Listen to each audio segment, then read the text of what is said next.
Ladies and gentlemen, welcome to the podcast, The Joyful Frugalista, and now here's your host, Serena Bird.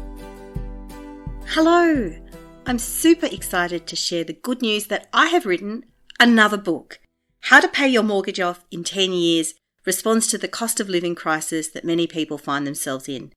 Whether you are paying off a mortgage, you've paid off a mortgage, you aspire to buy a house and have a mortgage, or you know someone who does have a mortgage, this book will have lots of frugal tips and tricks as well as some finance hacks for you. Thank you so much. Yuma Frugalistas, and welcome. Today I have a special guest, and of course all of my guests are special. My guest this morning is someone who is a personal finance writer, podcaster, and educator. But first, I have a favour to ask of you. If you enjoy this podcast and find it useful for you, please pay it forward by sharing with a friend.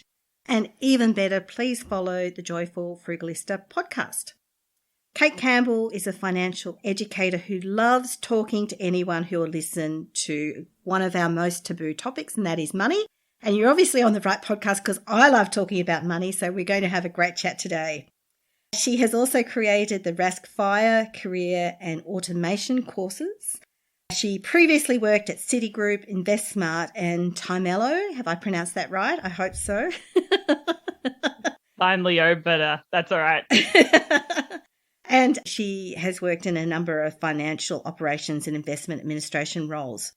She is host of the Australian Finance Podcast, and she is author of Buying Happiness, Learn to Invest Your Time and Money Better, which is something we're going to discuss quite a lot about today. Welcome, Kate. Thank you so much for having me, Serena. And as you said in the introduction, sending a podcast that you enjoyed to a friend is a fantastic way to kickstart the conversation about money. So if you find this one interesting, definitely send it to a friend and start that conversation. Thank you so much. And congratulations on your book. I know we share a publisher, and I know our publisher is very excited about your book. So well done. Thank you so much. It's been a bit of a wild ride, but I didn't think I'd be someone that writes a book. Everyone sort of has that dream at the back of their mind. Oh, I'd love to write a book one day. But this one's sort of been in the works mentally for a few years, but sort of came to fruition at the end of last year and sort of spent the first half of 2023 working on it. So it's exciting that it finally exists, and it sort of pulls together everything that I've talked about on my own podcast over the last 7 years about money and investing, but also why we're doing it and why we want to build a better future for ourselves. Wow, it sounds like you cover a lot of great topics, and looking at your book, I know it does. I'm really intrigued by the title because it's not just about making money, right? You delve into the topic of happiness. Yeah, because most of us at the end of the day, we want to be happy. And a lot of the times when it comes to where we work and what we do with our finances today and in the future, it's ultimately to get something that we want that we think will make us happy, whether it's spending time or money on a holiday this year or being able to retire early in the next 10 years so we have more control over our time. That's why I chose to call the book Buying Happiness, because there's always that debate, can money buy happiness? And there's a lot of research to show you can use your money to increase your happiness. So you can't just go to the store and say, I'm going to give you $1 million. Can you give me happiness in return? But you can use your money in different ways, which I'm sure we'll chat through in this episode, to just give yourself a bit of a happiness boost. And the book really focuses on how can you use your time and your money with more intention to build a life that you love. And while that might seem out of reach for you right now, it's about what small step can you take today, and then another one you can take tomorrow to slowly move in a better direction. Wow, that's really deep, and there's quite philosophical actually, and almost a bit spiritual. And yeah, I guess so many of us do get our relationship with money so wrong. We either think of it as being evil or something that we need a lot of and to hold on to. And I don't think there are many authors out there who are willing to talk about how you can buy happiness. Yeah, we grow up with so many different experiences with money, and that's something I also discuss in the book, because the way we interact with money growing up in our family home, with our school community, with our wider community, even in our workplace today and our partner, that all shapes the way we see money. And so some people hold the belief right now that money isn't something that they deserve, or money's something that other people have, or money isn't a good thing to want. Like there's often that feeling that, oh, it's a bit icky to talk about money or to want to build my wealth. But I really want to sort of focus on that. That can be a really good self-empowering thing. And that money, it's a tool. You get to choose what you do with it. It doesn't have to be good or bad. It can just be a neutral tool that you can use to achieve your goals, whether that's something short term that you need a new phone this year, or you want to take a mini retirement in 5 years' time. How can you set your finances up and set the way you structure your time as well up, that you can achieve the things you want with your finances and see it as a positive thing, that it doesn't have to be something that you don't talk about, that you don't let yourself work towards. Fabulous. And so we're talking about working towards your financial goals. And you've managed to sort of be a bit cluey about money quite early, I believe. Yeah, it's kind of a weird way that I stumbled into everything. I was in the Air Force for a very short period of time at 17 and 18 and 19. And so I was in this really weird situation where it went straight out of high school into somewhere where I was getting not a huge amount, but a full-time income. I was getting superannuation. I didn't have many living expenses because I was living on base and I had food provided for me. And so I was in this situation where I actually had a lot of money for an 18-year-old, and I was spending it. I was spending all of it. And when I got to... I can imagine. It happens, right? It's, oh, I've got money. Yeah, you go from being 16 and maybe I had a part-time job, but that money didn't stay in my bank account very long when you're on $10 an hour. But I got to the first 6 months of being paid a full-time income at 18, and I did my first tax return. And I realized I'd earned money during the year, but then I looked at my bank account and there was nothing in there, like bar a few dollars. And I realized at that point, it took me about 6 months of sort of earning and spending everything to realize, oh, I probably don't want that to be the rest of my life. And maybe I want to have a bit of money for an emergency. I mean, at 18, I couldn't really think of anything going wrong in my life. Everything seemed great. But at that point, I went, okay, maybe I should have a little bit of money put aside for a rainy day if something goes wrong, if I want to pursue a different career path, which I ended up doing. And it was slowly, piece by piece, that I started learning. And then I had a lot of time on my hands. So I learned as much as I could in the world of finance over the next year and a half before I decided to actually work and study more in that field. Wow, so it was quite a deliberate move then to move from being in the Air Force, where you had probably earning more than most women your age at that time. Not all, but most, into actually working on personal finance. So what motivated you to make the change, and was it easy? Well, I was just so interested in personal finance as I learned more. And I sort of just went, why is no one talking about this? Why are my friends not having any of these conversations? And when I tried to bring it up, it usually was not a topic that they wanted to discuss.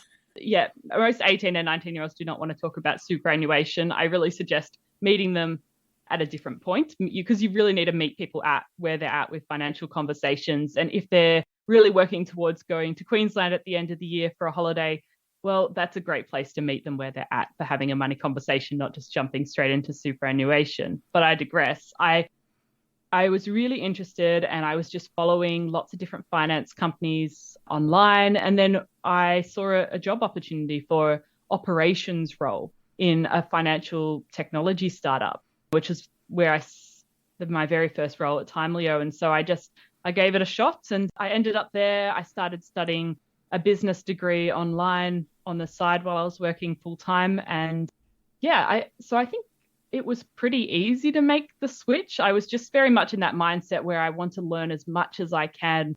I was asking everybody questions.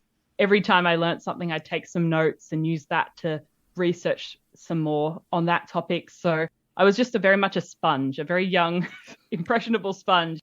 And I just soaked up every piece of information and advice I heard. And then slowly, over the next few years, I sort of figured out what my own point of views were and what I wanted to invest in and how I wanted to set up my own financial goals, because there does come a point you take all of that information in, and many of us have gone on a learning journey with our finances where you have to kind of go, okay, I've learned enough that I can take that first step towards my financial goals, to setting up my investment.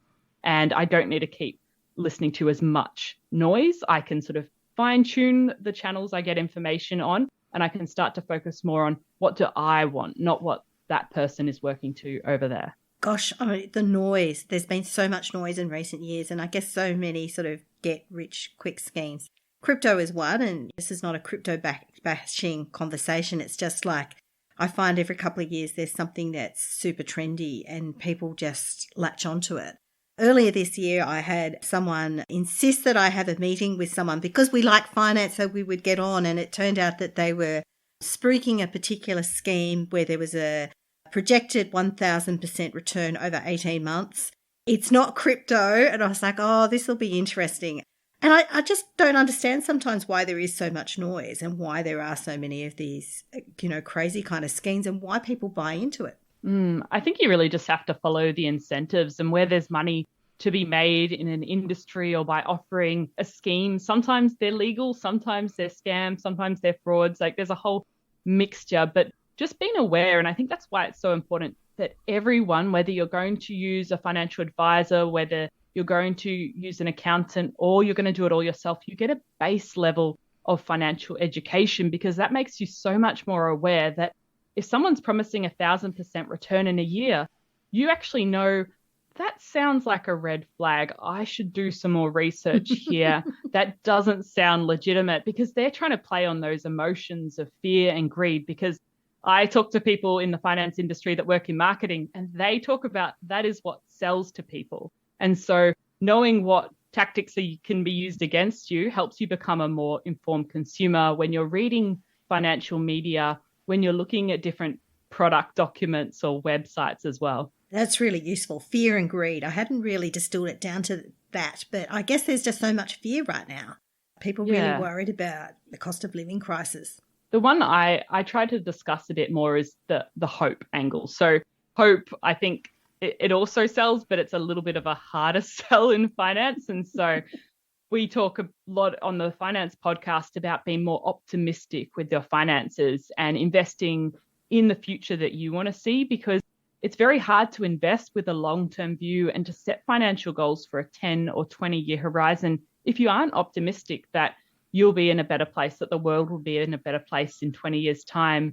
It's very easy to get distracted if you're not sort of optimistic and thinking long-term by all the short-term news headlines, because there's always going to be a reason not to sort out your finances, not to pay off debt, not to invest. And if you look in the media, you'll find a reason immediately. So it's about sort of realizing what's important to me. What goals do I want to work towards?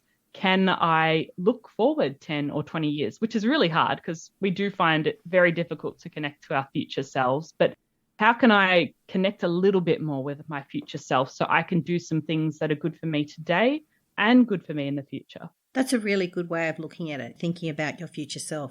I have a friend who wrote a book on parenting, and that was one of her big things, thinking about your future self, i.e. the night before, making lunch boxes and things so you're not so rushed the next day. And I think it's a really good analogy for our financial situation too, and so often we don't. And I wonder too whether this generation, with so much concern, particularly around climate change, where people have just given up. Yeah, I really hope they haven't, because when you're investing, there's a lot of ways you can be more active as an investor, and you have a lot of rights as a shareholder to vote on issues, to talk to the company at meetings, you can send them letters. They might not respond, but someone's probably reading them back there. And if they get enough support for a particular point of view, then that's something they'll probably explore. And we often think that we're powerless, but we have a lot of control about where we invest our money, where we bank with. We can choose where we bank with now, and banks tell you what they're doing with your money and who they're lending it out to and what their policies are on different environmental, social, and governance issues. You can choose, in most cases, where you have your superannuation and how you build wealth and what you do with that money. And there's also that sort of flip side that once you do build wealth and have money, you are able to support more people in your friends, your family, your community, the wider world with those financial assets, and also having time, if that's the direction you go in, having more time to give back to your community. They are all really powerful things. And I still have in my memory, back in the days before we really had any digital ability to do any kind of banking, the early days of when superannuation came in and you didn't have choice. There was just the fund that your employer set you up to.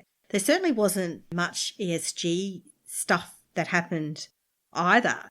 And usually those funds were heavily stacked with mining companies, tobacco companies, all sorts of companies.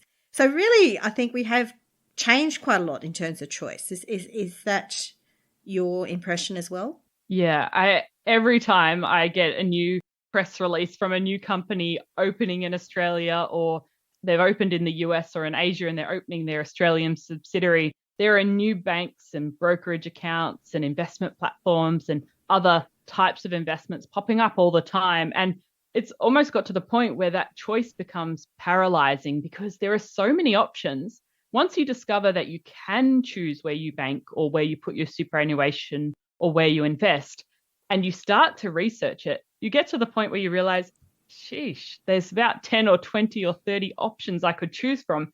How on earth am I meant to make a decision? And then a lot of us actually just stop at that point.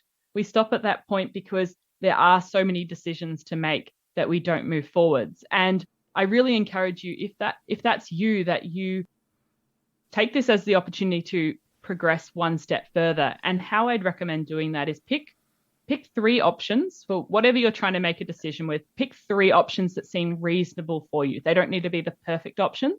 Then give yourself maybe 2 weeks to do all the research, play with the platforms. If it's brokerage accounts, you can create account, download, try them out for free, and you can close the ones you don't want to use. But give yourself a time frame. So maybe 2 weeks to do the experimentation and to try those 3 options. And then at the end of 3 weeks, you give yourself a deadline to make a decision. That decision might be to make no decision, but I think you really just need to be aware that you made that choice. But make a decision. A lot of these you can change your mind in the future, but just to take that next step and keep moving with your finances and not let that decision paralysis stop you from continuing on your journey, because that's something we see a lot in our community, Serena, is the biggest questions we get is, how can I invest? Like, which platform do I use and what do I invest in? And those decisions can stop people for years and years and years. And I really don't want people to get stuck at that point, especially when you're just starting out at the beginning with a very small amount of money. That's very sage advice, and I wouldn't have expected anything less from you. I totally agree. And I've noticed something too, which is particularly women my age, some who are very good in their professions and they're really powered ahead. And consequently, they spent so much time on their careers, they sort of haven't necessarily spent much time on the financial aspect. And things have changed so much. Like, you no longer do your banking with a checkbook, at least most people don't. You no longer just bank with the big 4. And many of these ladies have never heard of things like ETFs or anything else. They might own a home, they might have superannuation, but that's just about it. I guess the speed of change must be really confronting for some. Yeah, I mean, even just over the last sort of 7 or 8 years of providing financial education, there's been new players come on the scene and people close up shop and leave Australia. And so it's hard to stay on top of things. And I really sort of think just stepping back and finding a few simple long-term options that you can use to set your finances up. So sometimes jumping on the latest trend or the latest tech startup might not be the right option for you if you're someone who just wants to make a decision that's going to be good for the next 10 years, because you don't want to stay up to date on all the new features and what they're doing, because there's a lot of change and development. So maybe the flashy new startup, which might be still around in 10 years' time, but it also might require more fiddling with it to set it up. It might not be the right option. And so if you're really time poor, pick a really simple banking option, a simple brokerage account, a simple superannuation fund that does the job, that doesn't have any flashing lights and giveaways and things, but it works. And I think that's a great tip for people that maybe are time poor, that you just make a few simple decisions and not try to stay on top of every new development in this space. Once again, great advice. And I've been really surprised actually by the sort of growth and death of a lot of neobanks. It sort of happens so quickly, like so much excitement with a number of them, and then a number just disappeared. Yeah, I mean, it's very hard to start a bank, and I believe it should be in Australia, but it does mean that certain banks get a lot more airtime than others, and it's very hard to be a smaller player in the industry. And most of the smaller players that were tech startups in the last decade, they have gone on to sort of become part of a larger bank now. So you still get the technology and the features, but you also get the backing of the huge institutions. I think it's quite interesting. There is, I think, jumping around. You don't really want to jump around too much on all the new players. Like if you've got a lot of time and you find investing really fun and sorting out your finances really fun, well, go for it. But if you just want something simple to last, yeah, you don't need to look at all the flashing lights. And yeah, I think that the change thing is interesting as well, because you also change along the journey as well, and what you need and your risk tolerance, what your goals are changes. Sometimes you do have to find a new solution that fits your current situation. Yeah, I agree with so much of that. Like definitely looking at my life, my risk tolerance has changed. When I was suddenly single just after I left my ex-husband and I had 2 children, I was very risk averse. So my investment strategy was really just paying down the mortgage because I didn't have much of an emergency fund at that point. And I look back now and think, well, it was kind of a bit of a missed opportunity. I could have been contributing more to super. I could have been doing other things. But it certainly helped with that feeling of overcoming scarcity mindset, knowing that I had a roof over my head and didn't have to worry about ever defaulting on payments, if that makes sense. Yeah. And I think like looking back with hindsight, now you know so many other things. You're like, I could have done all of these other things with my money, but at the time, that was probably the right decision for you, gave you that sleep at night factor and made you feel secure. And that's the thing. Sometimes we regret what we did with our finances in the past. That's something else I explored in the book, that feeling of financial regret. So many people write in and say, I wish I'd started 5 or 10 or 20 or 40 years earlier, but I'm glad I'm doing it now. And I think you've just got to focus on what you're doing now. At the time, you would have made the best decision with the information you had at the time. And for a lot of people, the decision they made at 18 to spend all their money, well, they didn't have all these financial resources at the time. They didn't have the goals they do now. They didn't have the resources and support and career they do now. So I don't think you can judge your past self based off the information you have now. And so I think it's really important for anyone that might be feeling regrets about a past financial mistake is really, you can acknowledge it, you can learn from it, but also focus on the opportunity in front of you, because that's where the growth, whether it's your emotional, your life, your career, or your investment growth is going to happen. That's going to happen in the future. Well said, and I agree. You can sometimes hold yourself back so much, can't you, thinking about the mistakes you've made in the past rather than thinking about the future that you have ahead of you. So with the cost of living crisis, obviously a lot of people are really struggling. And you do talk about how to deal with debt in your book. How would you advise someone who came to you, maybe a friend, maybe a neighbour, who is really struggling with debt? Where would you suggest they start? The first place I start now, which I probably wouldn't have started a few years ago when I didn't know as much, is really finding out, do they just want to have a supportive ear, or do they want you to help them solve the problem? And I think that's great advice. If anyone comes to you with anything about their finances, sometimes people just want to vent. They don't want you, or they're not ready to go into problem solving mode.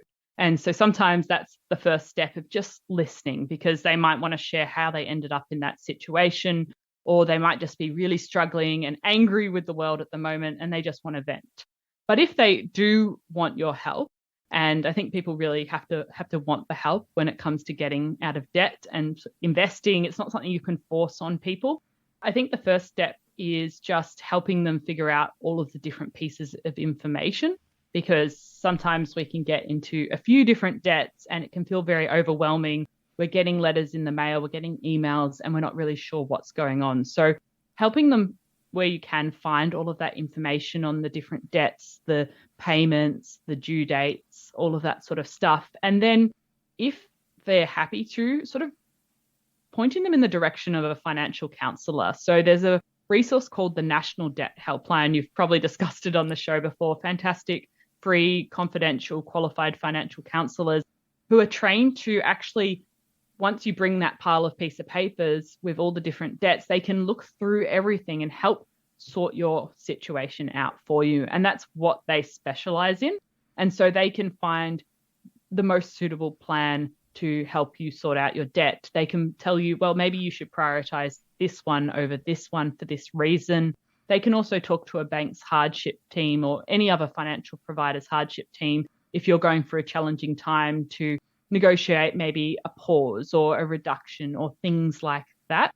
You can also talk to your bill providers as well. So that's a really great place to start.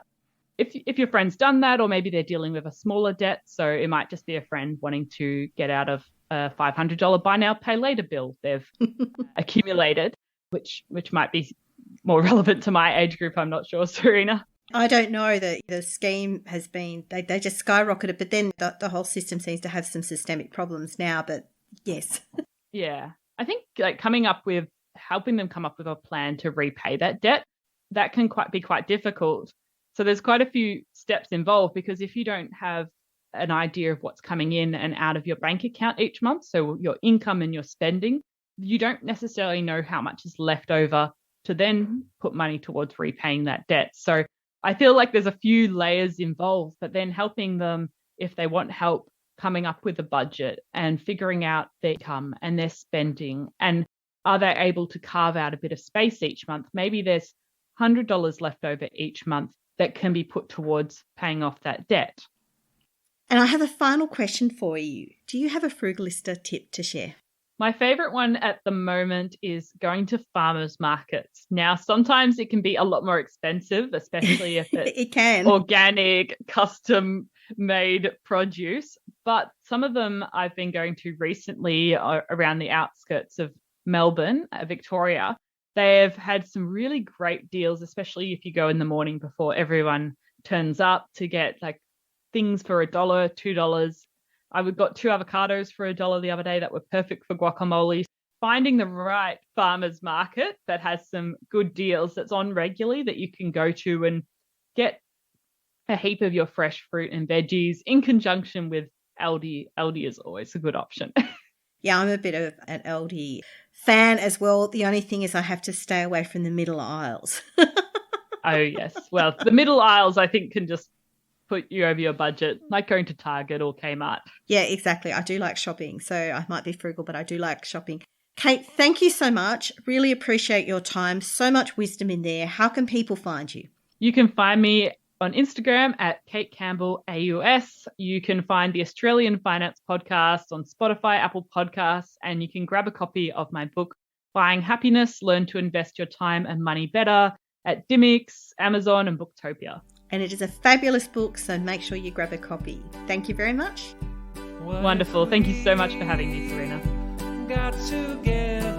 You've been listening to The Joyful Frugalista with Serena Bird. And of course, sound has been by Neil Hadley.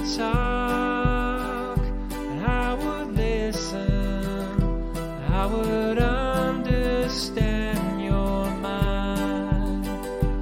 Oh, I long to be with you, walking toward the sea, and the times when I'm lonely, you could be the one to comfort me every day.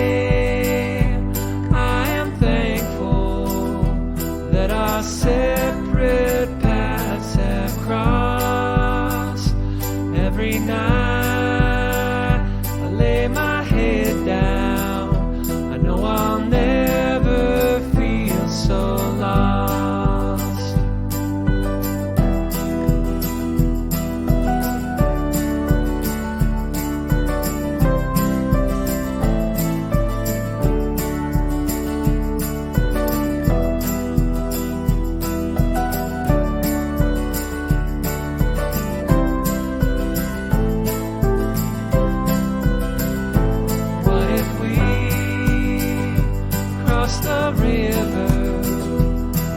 Let's start